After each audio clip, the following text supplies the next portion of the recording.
نہیں نیچرلی یہ کتنا بڑا حادثہ ہوا جس میں اتنے سارے لوگ بے گناہ لوگ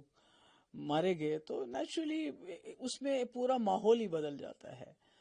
اور ایسے کچھ چیزیں ہو جاتی ہیں جس کی ایکسپیکٹیشن نہیں ہوتی ہے ہمیں۔ پر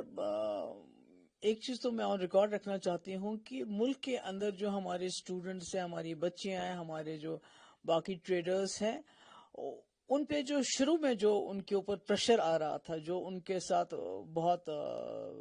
تکلیف دہ طریقہ کار استعمال کیا، اس میں کہیں نہ کہیں ٹھہراؤ آ گیا ہے۔ تو اس کے لیے میں سمجھتی ہوں کہ ہمارے ملک کے لوگ بھی اب سامنے آ رہے ہیں، اور کہیں نہ کہیں کشمیریوں کو جس نظر سے دیکھا جاتا تھا اس میں ایک تھوڑا سا تبدیلی آئی ہوئی۔ جہاں تک کشمیر کا سوال ہے، یہاں کچھ ایسی کارروائیاں ہوئی جس طرح لوگ جو ہیں پہلگام حادثے کے بعد جن کو پکڑا گیا ہے بہت بڑی تعداد میں،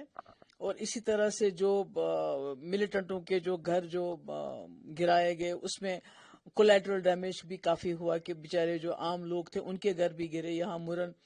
جو ہے پلوامہ میں ایک گھر تھا، اس کی شادی تھی بیٹی کی، تو اس بیچارے کا بھی سارا ڈسٹروائے ہو گیا۔ تو مگر میری گزارش ہے ہوم منسٹر صاحب سے کہ ہم سمجھتے ہیں، ہم تکلیف کو سمجھتے ہیں، ہم اس تکلیف کو محسوس کرتے ہیں، تو پورے ملک میں غصہ ہے، مگر جموں کشمیر کے لوگ جنہوں نے اس تکلیف کو 30-35 سال سے برداشت کیا، اور ہم سمجھتے ہیں اس بات کو، تو ایسا ہونا چاہیے کہ جیسے جو ملیٹنٹس کے ساتھ ڈیل کرتے ہوئے یہ ضروری ہے کہ دھیان رکھا جائے کہ عام لوگوں کے گھر نہ گرایا جائے، اور اسی طرح جو آپ نے ایک ایڈوائزری کی ہے کہ جو لوگ یہاں باہر سے آئے ہوئے ہیں، پاکستان سے آئے ہوئے، تو اس میں کوئی ایسے لوگ ہیں، ایسی عورتیں ہیں جن کی شادی 30 سال 40 سال پہلے ہوئی ہے، یا مطلب جن کے بچے ہیں، گرینڈ چلڈرن ہیں، ان کا گھر تو ہندوستان ہے، وہ تو اپنے آپ کو ہندوستانی سمجھتے ہیں، وہ اس وقت اس عمر میں کہاں جائیں گے؟ تو میں امید کرتی ہوں کہ ہوم منسٹر صاحب اس کا سمپیتھیٹک ویو لیں گے، اور اس طرح سے جو ہے ان لوگوں کو اپنا گھر بار چھوڑنے کے لیے، کیونکہ آج تک 30 سال سے 40 سال سے رہ رہے ہیں، اور وہ کبھی بھی انہوں نے ملک کے خلاف کوئی کارروائی نہیں، کوئی کام نہیں کیا، تو ایک اچھے شہری کی طرح وہ ہمارے ساتھ مل جل کے رہیں، اور وہ اپنے آپ کو ہندوستانی تصور کرتے ہیں، وہ اپنے آپ کو پاکستانی نہیں مانتے ہیں۔ نہیں، وہ تو بالکل صحیح بات ہے کہ لوگوں کا جو رویہ رہا، جو کشمیری لوگ جس طرح سے باہر آ گئے، سڑکوں پہ آ گئے، پروٹیسٹ کیے، شٹ ڈاؤن کیا، تو انہوں نے پورے ملک کو بتایا کہ آپ کا دکھ ہمارا دکھ ہے، آپ کی تکلیف ہماری تکلیف ہے۔ نہیں، میں سمجھتی ہوں کہ یہ جو کچھ ہمارے کوئی ایسے سوشل میڈیا پہ کچھ لوگ ایسے ہیں جو بڑے کمیونل ہیں، میں ان کا نام بھی نہیں لینا چاہتی، جس نے یہ چڑھایا ہوا ہے، تو جیسے ہم کہتے ہیں جے شری رام، مسلمان کہتے ہیں اللہ اکبر، جب کوئی مشکل میں پھنس جاتا ہے تو یوزولی ہم لوگ اللہ اکبر کہتے ہیں کہ جب تکلیف میں مشکل میں ہے کہ اللہ تعالیٰ بچائے۔ تو یہ جو لوگ اس وقت سوشل میڈیا پہ اس قسم کا زہر پھیلا رہے ہیں،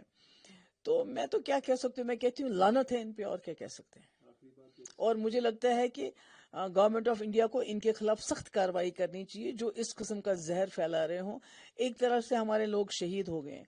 وہ ان کے گھر والے ابھی ان کا ماتم منا رہے ہیں، اور دوسری طرف سے زہر پھیلانے کی کوشش کر رہے ہیں ان کشمیریوں کے خلاف جن کشمیریوں نے ملیٹنٹوں کے خلاف اس وقت پروٹیسٹ نکالا، دکانیں بند کی، خون دیا،